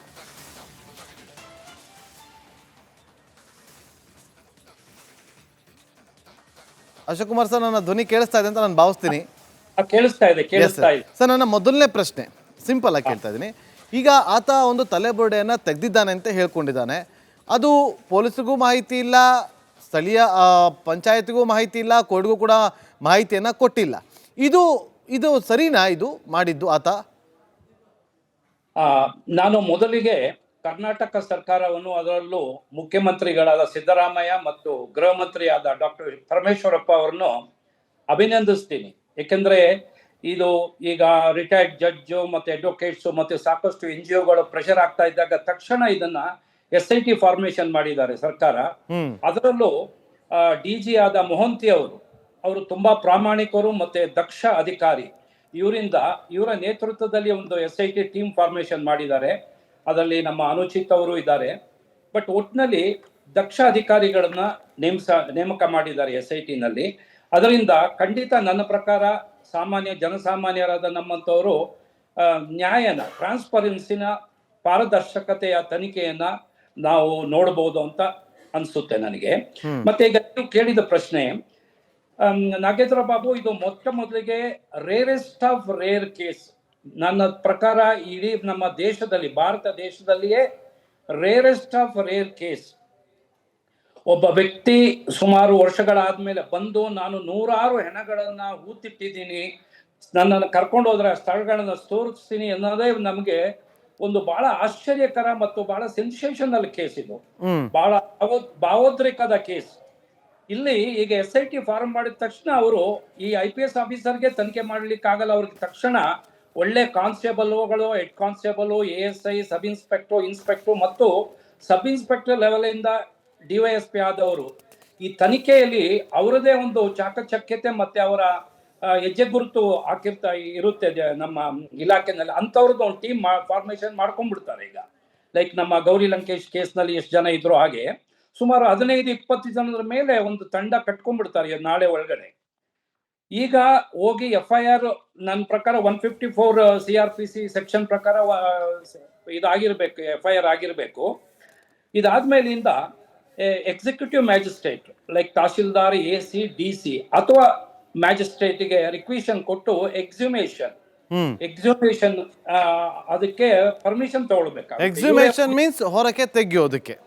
ಅದು lawful removal of the body from its place of burial ಅಂತ. ಒಂದು ಮನುಷ್ಯ ದೇಹವನ್ನು ಒಬ್ರು ಊತ ಮೇಲೆ ಅದನ್ನ ಪುನಃ ತೆಗೀಲಿಕ್ಕೆ ಯಾವ ಸಾಮಾನ್ಯ ಪ್ರಜೆಗಳು ಯಾರಿಗೂ ಅಧಿಕಾರ ಇಲ್ಲ. ಹಾಗಾದ್ರೆ ಈತ ಮಾಡಿದ್ ಸರಿನಾ? ಹಾಗಾದ್ರೆ ಇವನ್ ಮಾಡಿರೋದು ಅದು ತಪ್ಪು ಅಂದ್ರೆ ಅದು ಮುಂದಿನ ತನಿಖೆಯಲ್ಲಿ ಅದನ್ನ ಸೇರಿಸ್ಕೊಳ್ತಾರೆ. ಯಾಕಂದ್ರೆ ಈ has removed and come with a complaint ಕೊಟ್ಬಿಟ್ಟಿದ್ದಾನೆ. ಜೊತೆಗೆ ಜಡ್ಜ್ ಮುಂದೆ, ಮ್ಯಾಜಿಸ್ಟ್ರೇಟ್ ಮುಂದೆ 164 CRPC ಸ್ಟೇಟ್ಮೆಂಟ್ ಕೊಟ್ಬಿಟ್ಟಿದ್ದಾನೆ. ಇದು ಅದನ್ನ ಸೀಲ್ಡ್ ಕವರ್ ಹಾಕಿಟ್ಬಿಡ್ತಾರೆ ಮ್ಯಾಜಿಸ್ಟ್ರೇಟ್. ಇವನ್ ಏನೋ 164 ಸ್ಟೇಟ್ಮೆಂಟ್ ಕೊಟ್ಟ, ಬಟ್ ಪ್ರೊಸೀಜರ್ ಪ್ರಕಾರ is also one of the accuse. ಇವಾಗ ಯಾರು, ಫಾರ್ ಎಕ್ಸಾಂಪಲ್ ಅವನ ಹೆಸರು ನನಗೆ ಗೊತ್ತಿಲ್ಲ, ಎಕ್ಸ್ ಅಂತ ಯಾರು ಮುಂದೆ ಬಂದಿದ್ದಾನೆ ವ್ಯಕ್ತಿ, 1995ರಿಂದ 2014ರವರೆಗೆ ಇಲ್ಲಿ ಸ್ವಚ್ಛತಾ ಕೆಲಸ ಮಾಡ್ಕೊಂಡಿದ್ನಲ್ಲ, ಆ ವ್ಯಕ್ತಿ 14ಕ್ಕಿಂತ ಎಬ್ಸ್ಕಾಂಡಿಂಗ್ ಆಗ್ಬಿಟ್ಟ. ಸುಮಾರು 11 ವರ್ಷ ಆದ್ಮೇಲೆ ಈಗ ಹೊರಗಡೆ ಬಂದಿದ್ದಾನೆ. Is also part of the case ನಲ್ಲಿ ಅಕ್ಯೂಸ್ ಅಂದ್ರೆ ಇವನು 201 IPC ಸೆಕ್ಷನ್ ಬರುತ್ತೆ, ನಮ್ಮ ಹಳೆಯ ಇಂಡಿಯನ್ ಪೀನಲ್ ಕೋಡ್ 201. ಅಂದ್ರೆ ಕಾಸಿಂಗ್ ಡಿಸಪಿಯರೆನ್ಸ್ ಆಫ್ ಎವಿಡೆನ್ಸ್. ಈಗ ಏನು ಕನ್ಸೀಲ್ಮೆಂಟ್ ಮಾಡಿದಾನೆ, ಈ ಎವಿಡೆನ್ಸ್ ನ ಊತಿಟ್ಟಿದ್ದಾನಲ್ಲ, ಆ ಕೃತ್ಯ ಮಾತ್ರ ಅವನ offence, not in the offence. Rape murder ಕೇಸಲ್ಲಿ ಇನ್ವಾಲ್ವ್ ಆಗಲ್ಲ ಅವನು. Only concealing the evidence, burial ಮಾಡಿದಾನಲ್ಲ, ಅದಕ್ಕೆ ಮಾತ್ರ 201 ಕೇಸಿಗೆ ಬರ್ತಾನೆ. ಈಗ ಕ್ಲಿಯರ್ ಆಗಿ ನೀವ್ ಹೇಳ್ತಿರೋದು, ಆತ ಹೋಗಿ ಕೋರ್ಟ್ಗೆ ಹೇಳ್ಬೇಕಿತ್ತು, ಹೇಳೋದಕ್ಕಿಂತ ಮುಂಚಿತವಾಗಿ ಈತ ತೆಗ್ದಿದ್ದು ತಪ್ಪು. ಮೋಸ್ಟ್ ಪ್ರಾಬಲಿ ಇಲ್ಲಿ ignorance of law is not admissible in the court ಬರುತ್ತೆ. ಬಟ್ ಈ ವ್ಯಕ್ತಿಗೆ ಅದು ಗೊತ್ತಿರ್ಲಿಕ್ಕಿಲ್ಲ. ನಾವೇ ತಿಳ್ಕೊಂಡ ವಿತ್ ಎವಿಡೆನ್ಸ್ ನಾನೇ ಆಸ್ತಿ ಪಂಜರ ತಗೊಂಡೋಗಿ ತೋರಿಸಿದ್ರೆ ಪೊಲೀಸ್ನವರು ಕೋರ್ಟ್ ನಂಬುತ್ತೆ ಅಂತ ತಿಳ್ಕೊಂಡಿರ್ಬಹುದು. ಓಕೆ, ಬಟ್ ಕಾನೂನು ಪ್ರಕಾರ ignorance of law is not excusable. ಈಗ ಒಂದು ದೊಣ್ಣೆ ತಗೊಂಡು ಯಾರಿಗೋ ಒಬ್ಬನ ತಲೆಗೆ ಹೊಡೆದಾಗ ಒಂದು ಸಾಯ್ತಾನೆ ಅಂತ ನನ್ಗೆ ಗೊತ್ತಿಲ್ಲ ಅನ್ನೋದು ಇಲ್ಲ. Know the basic law of the country, ಅದಿದೆ ಸರ್. ಈಗ okay sir, okay, I understand. But ಈಗ ಏನಂತಾರೆ, ಸಾರಿ ಇಂಟರಪ್ಟ್ ಆಗ್ತಾ ಇದ್ದೀನಿ, ಇನ್ನು ಓನ್ಲಿ 2 ಮಿನಿಟ್ಸ್ ಸರ್ ನಿಮಗೆ. ಈಗ ಈ SIT ಟೀಮ್ ರಚನೆ ಆಗಿದೆ, ಈಗ ಏನು ಮಾಡುತ್ತೆ ನೆಕ್ಸ್ಟ್? ಸಿಂಪಲ್ ಆಗಿ ನಮಗೆ ಅರ್ಥ ಆಗುವಂಗೆ ಯಾವ ರೀತಿಯಾಗಿ ಇನ್ವೆಸ್ಟಿಗೇಷನ್ ಮಾಡ್ತಾ ಹೋಗುತ್ತೆ, ಸಿಂಪಲ್ ಆಗಿ ಹೇಳೋದಾದ್ರೆ? ಫಸ್ಟ್ ಈಗ SIT-ನವ್ರ ಕೇಸ್ ತಗೊಂಡ ಮೇಲೆ ಈ ಪರ್ಸನ್ ಯಾರಿದ್ದಾನೆ ಅವನ್ನ ತಗೊಂಡು ಬಹಳ ಥರೋ ಆಗಿ ಡೀಟೇಲ್ ಆಗಿ ಇಂಟ್ರಾಗೇಷನ್ ಮಾಡಬೇಕಾಗುತ್ತೆ. Interrogation is very important. ಇದರಲ್ಲಿ ಮೇನ್ ಆಗಿ SIT-ನವರು ಒಂದು ಪ್ರೀ ಕನ್ಸೀವ್ಡ್ ಥಿಯರಿ ಇಟ್ಕೊಳ್ಬಾರ್ದು. ಪ್ರೀ ಕನ್ಸೀವ್ಡ್ ಥಿಯರಿ ಅಂದ್ರೆ ಪೂರ್ವಗ್ರಹ ಪೀಡಿತ ಭ್ರಮೆಯಲ್ಲಿ, ಈಗ ಫಾರ್ ಎಕ್ಸಾಂಪಲ್ ಈಗ ಒಂದು 15-20 ದಿವಸದಿಂದ ಎಲ್ಲಾ ಮೀಡಿಯಾದಲ್ಲಿ ಇದ್ರ ಬಗ್ಗೆ ಸಾಕಷ್ಟು ಊಹಾಪೋಹಗಳು ಬರ್ತಾ ಇದೆ. ಇದೆಲ್ಲನ ಇನ್ವೆಸ್ಟಿಗೇಟಿಂಗ್ ಆಫೀಸರ್ ತೆಗೆದಿಟ್ಬಿಡ್ಬೇಕು. ಬ್ಲಾಂಕ್ ಫ್ರೆಶ್ ಮೈಂಡ್ ಅಲ್ಲಿ ಹೋಗಿ ಹೊಸದಾಗಿ ಅವನ ಕ್ವಶನ್ ಮಾಡಿ ಅವನು ಸ್ಟೇಟ್ಮೆಂಟ್ ಮಾಡ್ಕೋಬೇಕು. ನಂತರ ಅವನು ಹೇಳ್ತಾನೆ 27 ಎವಿಡೆನ್ಸ್ ಆಕ್ಟ್ ಅಂತ ಇದೆ, ಸೆಕ್ಷನ್ 27 ಎವಿಡೆನ್ಸ್ ಆಕ್ಟ್ ಪ್ರಕಾರ ಅವನು ಹೇಳ್ತಾನೆ, ಈ ಬಾಡಿನ ನನ್ನ ಕರ್ಕೊಂಡು ಹೋಗಿದ್ರೆ ಅವನ್ನ ಕರ್ಕೊಂಡು ಅವನಿಗೆ ಹ್ಯಾಂಡ್ ಕಫ್ ಹಾಕಿ ಲೀಡಿಂಗ್ ಚೈನ್ ಅಲ್ಲಿ ಅವನ ಮುಂದೆ ಬಿಟ್ಕೋಬೇಕು, ಪೊಲೀಸ್ನವ್ರು ಹಿಂದಿರ್ಬೇಕು, ಅವನು ಈ ಸ್ಥಳಕ್ಕೆ ಕರ್ಕೊಂಡು ಹೋಗ್ತಾನೆ. That is very important.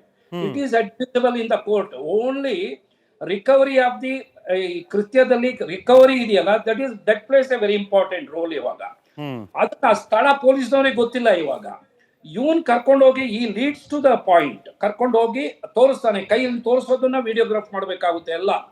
ಅವನ್ನ ಜೀಪಲ್ಲಿ ಕರ್ಕೊಂಡು ಹೋಗೋದು ಎಲ್ಲ ತಗೊಂಡು, ಜೊತೆಯಲ್ಲಿ ಮ್ಯಾಜಿಸ್ಟ್ರೇಟ್ ಇರ್ತಾರೆ, ಡಾಕ್ಟರ್ಸ್ ಇರ್ತಾರೆ, FSL ಟೀಮ್ ಇರ್ತಾರೆ. Doctors also very important. Government doctors ಹೆಚ್ಚು, ಮಿನಿಮಮ್ 2ಕ್ಕಿಂತ ಹೆಚ್ಚು ಡಾಕ್ಟರ್ಸ್ ಇರಬೇಕು who are expert in post mortem.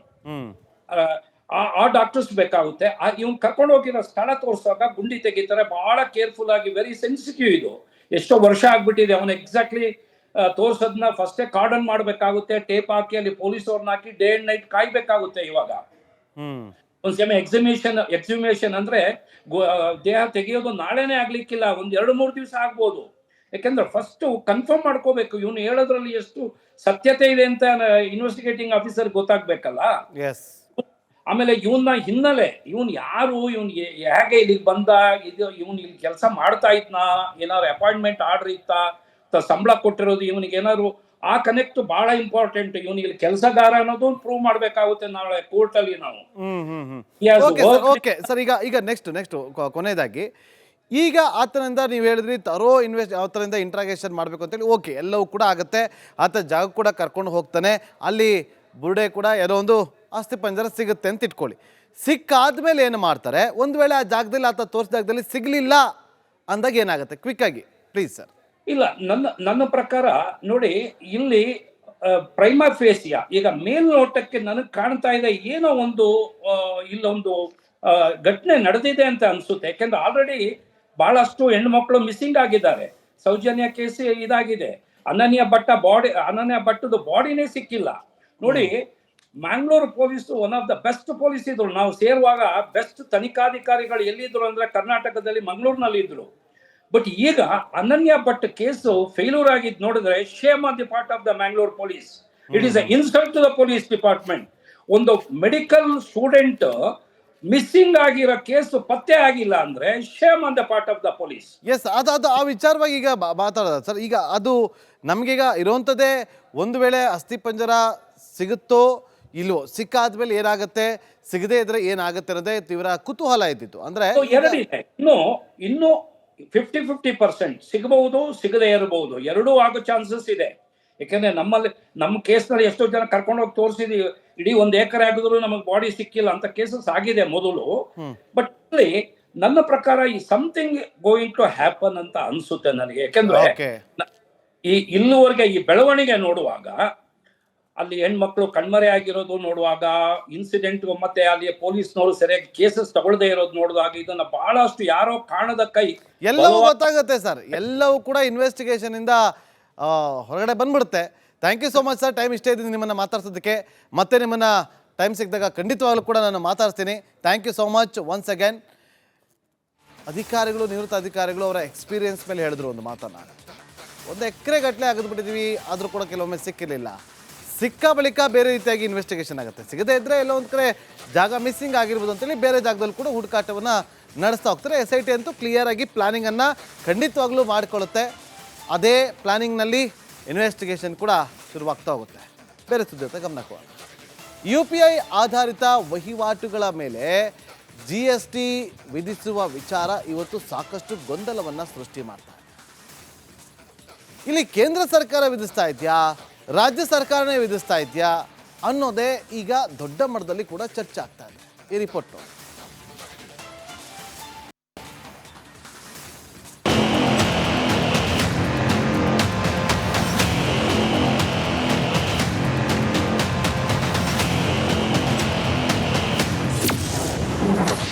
ರಾಜ್ಯಾದ್ಯಂತ ತಾರಕಕ್ಕೇರಿದ ತೆರಿಗೆ ಜಟಾಪಟಿ.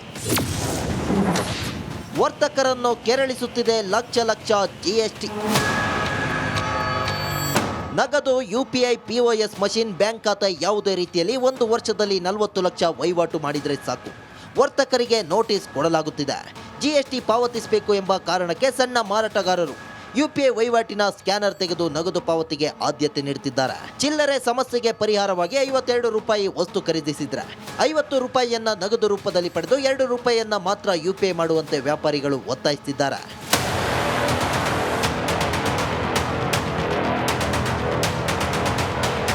ಈಗಾಗಲೇ 5,500ಕ್ಕೂ ಹೆಚ್ಚು ಮಾರಾಟಗಾರರಿಗೆ ನೋಟಿಸ್ಗಳು ಬಂದಿವೆ. ಕೆಲವು ವ್ಯಾಪಾರಿಗಳು ಒಂದೇ ಪ್ಯಾನ್ ಕಾರ್ಡ್ಗೆ 2 ಕೋಟಿಗೂ ಹೆಚ್ಚಿನ UPI ವಹಿವಾಟು ಲಿಂಕ್ ಮಾಡಿರುವುದನ್ನು ತೋರಿಸಿದ್ದಾರಂತೆ. ತಮ್ಮನ್ನು ಅನ್ಯಾಯವಾಗಿ ಗುರಿಯಾಗಿಸಲಾಗಿದೆ ಎಂದು ವ್ಯಾಪಾರಿಗಳು ಆತಂಕಗೊಂಡಿದ್ದಾರೆ. ಆದ್ದರಿಂದ 3 ದಿನಗಳ ಕಾಲ ವ್ಯಾಪಾರ ಸ್ಥಗಿತಗೊಳಿಸಲು ನಿರ್ಧರಿಸಿದ್ದಾರೆ.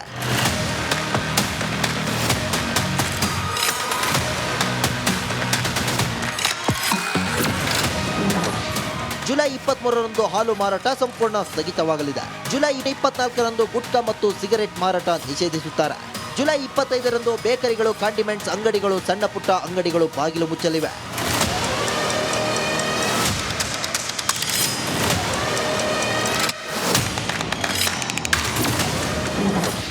GST ಹಾಕುವುದು ನಾವಲ್ಲ, ಕೇಂದ್ರ ಸರ್ಕಾರ. GST ಕೌನ್ಸಿಲ್ ಅಂತ ಇದೆ, ಅದು ಸ್ಟೇಟ್ ಗೌರ್ಮೆಂಟ್ನ ಅಧೀನದಲ್ಲಿ ಇಲ್ಲ, ಅದಿರೋದು ಗೌರ್ಮೆಂಟ್ ಆಫ್ ಇಂಡಿಯಾ ಅಧೀನದಲ್ಲಿ ಇರ್ತಕ್ಕಂಥದ್ದು. GST ಮಾಡ್ತಕ್ಕಂಥದ್ದು ಗೌರ್ಮೆಂಟ್ ಆಫ್ ಇಂಡಿಯಾ. ನಾವು ಹೆಂಗೆ it's not way state government is responsible. ಯಾಕೆ ಸಣ್ಣ ವ್ಯಾಪಾರಿಗಳು ಸಾಕಷ್ಟು ತೊಂದರೆಗಳಾಗ್ತಿದೆ ಸರ್. 10 ಲಕ್ಷ 20 ಲಕ್ಷ ಸಣ್ಣದಾಗಿ ಸಿಕ್ಕಾಪಟ್ಟೆ ಆಗ್ತಾ ಇದೆ. ಅವ್ರನ್ನ UPI ಬ್ಯಾನ್ ಮಾಡಿ ಅದನ್ನ ನಾವು ಗೌರ್ಮೆಂಟ್ ಆಫ್ ಇಂಡಿಯಾದ ಜೊತೆ ಮಾತಾಡ್ತೀವಿ. ನಮ್ದೇನಾದ್ರು ಇದ್ರೆ ನಾವು ಕಮರ್ಷಿಯಲ್ ಟ್ಯಾಕ್ಸ್ ಜೊತೆ ಮಾತಾಡಿ ತೀರ್ಮಾನ ತಗೊಳ್ತೀವಿ. ಹಣದ ಬೇಡಿಕೆ ಇಲಾಖೆ ಎಚ್ಚರಿಕೆ. ಕೆಲವು ಮಧ್ಯವರ್ತಿಗಳು ಸಹಾಯ ಮಾಡುವ ನೆಪದಲ್ಲಿ ವರ್ತಕರ ಬಳಿ ಹಣದ ಬೇಡಿಕೆ ಇಡುತ್ತಿರುವುದು ಗಮನಕ್ಕೆ ಬಂದಿದೆ. ಇಂತಹ ಪ್ರಕರಣಗಳನ್ನು ಗಂಭೀರವಾಗಿ ಪರಿಗಣಿಸಿದ್ದು ತಪ್ಪಿತಸ್ಥರ ಮೇಲೆ ಕಾನೂನು ಕ್ರಮ ಕೈಗೊಳ್ಳಲು ಬದ್ಧವೆಂದು ವಾಣಿಜ್ಯ ತೆರಿಗೆ ಇಲಾಖೆ ಎಚ್ಚರಿಸಿದೆ. Bureau report, republic Kannada. ಇದಾಗಿತ್ತು ಇವತ್ತಿನ ಕರ್ನಾಟಕ ಪ್ರೈಮ್ ಟೈಮ್. ನೋಡ್ತಾ ಇರಿ ರಿಪಬ್ಲಿಕ್ ಕನ್ನಡ, ಇದು ನಿಮ್ಮ ಧ್ವನಿ. ಚಹಾದ ಅಸಲಿ ಟೇಸ್ಟ್ MDHD+ ನಿಂದಲೇ ಬರುತ್ತೆ. ಗಂಟು ಕಟ್ಟಿಕೋ ಲವಂಗ, ಹಸಿರು ಏಲಕ್ಕಿಯಿಂದ ತುಂಬಿದ MDHD+ ಮಸಾಲೆ.